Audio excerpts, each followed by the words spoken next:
నాకు ఏ బోర్డు లేదు, నాకు ఏ మినిస్ట్రీ లేదు. I belong to Kingdom of God. నేను 32 సంవత్సరాలు హిందూగా ఉన్నా, ఒక ఆర్ఎస్ఎస్ భావజాలంతో ఉన్నా. నేను ఈ విధంగా ఉండడానికి దేవుడు కారణం.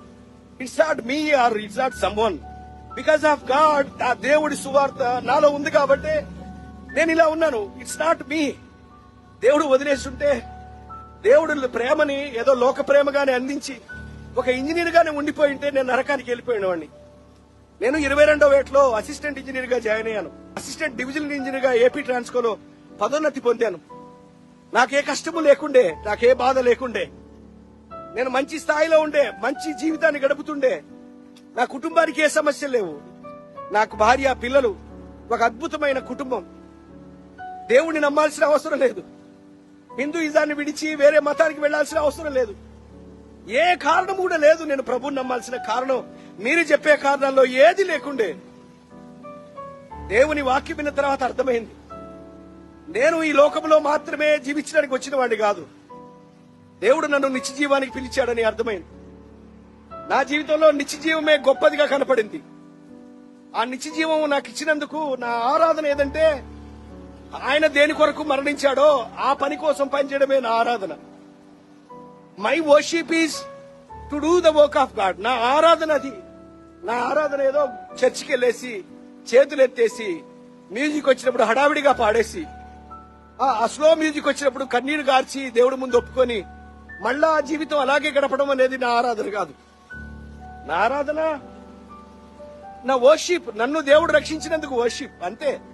దేవుడు నన్ను రక్షించినందుకు ఆరాధన.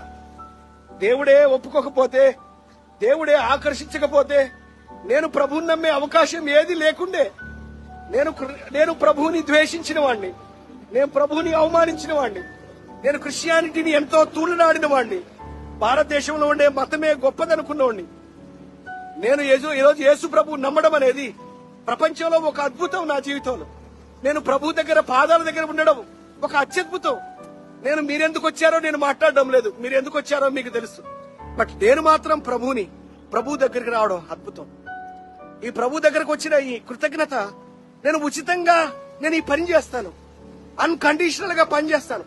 పేరు కోసం పనిచేయను, బెప్పు కోసం పనిచేయను, గొప్పతనం కోసం పనిచేయను, స్నేహితుల కోసం పనిచేయను. నేను సరైన వాడినైతే దేవుడు నా దగ్గరికి ఈ రోజు రాకపోయినా, ఇదిగో 100 రెట్లు ఈ ఇహమందును, 100 రెట్లు అన్నదమ్ములు ఇహమందును పరలోకమందు మీరు పొందుకుంటారన్నాడు. దేవుడు ఇస్తానన్నాడు. నాకు ఆ బాధ లేదు ప్రియులారా. అందుకే నాకు ఏ మినిస్ట్రీ బోర్డు లేదు, నాకు ఏ టైటిల్ లేదు, నాకు ఏది అవసరం లేదు. నాలో పరిశుద్ధాత్మ దేవుడు నివసిస్తే చాలు.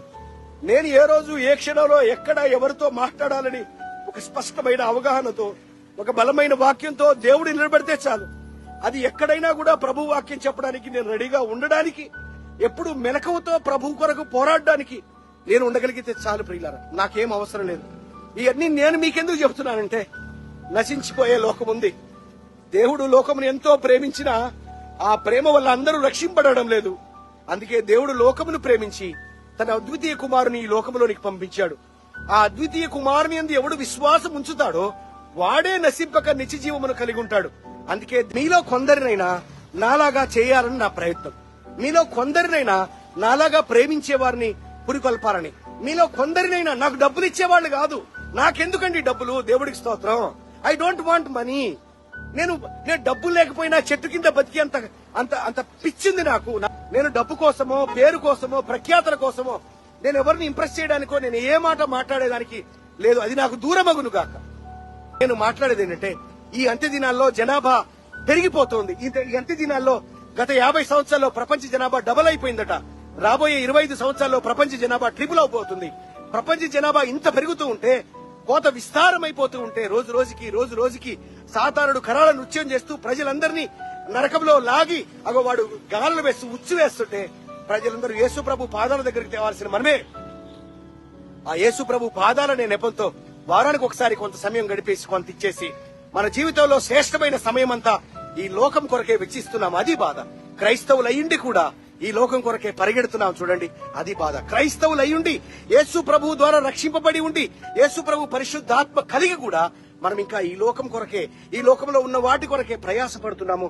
ప్రయాసపడే వారిని తయారు చేస్తున్నాం గాని ఒక శిష్యుల వలె, మొక్కబోని దీక్ష వలె ఈ ప్రపంచాన్ని కూడా కదిలించగలిగిన సామర్థ్యము కలిగిన పరిశుద్ధాత్మ నింపబడిన దేవుని శిష్యుల వలె కొందరినైనా చేయలేకపోతున్నాం అనేది బాధ. నీ స్థాయిలో నువ్వు చేయడానికి 100% ఎందుకు అప్పగించుకోలేకపోతున్నావు? నీవు చేయగలవు. నీ ద్వారా దేవుడు ఎంతో అద్భుతం చేయగలడు. ద్వారా దేవుడు తన తన కుమారుని ప్రేమను పరిచయం చేయగలడు. నీ సమయం చాలా ప్రశస్తమైనది, నీ ఆలోచన చాలా ప్రశస్తమైనది, నీ ప్రత్యేకింపబడిన నీ కమిట్మెంట్ చాలా ప్రత్యేకమైంది. నిన్ను నువ్వు తగ్గించుకుంటే, నిన్ను నువ్వు తగ్గించుకోవడం అంటే తెల్ల బట్టలు కడుక్కొని తగ్గించుకోవడం అంటే నీ సుఖాన్ని వదులుకోవడం తగ్గించుకోవడం, నీ ఆనందాన్ని వదులుకోవడం తగ్గించుకోవడం, నీ గౌరవాన్ని తగ్గించుకోవడం వదులుకోవడం. నన్ను ఏమంటారు తెలుసా?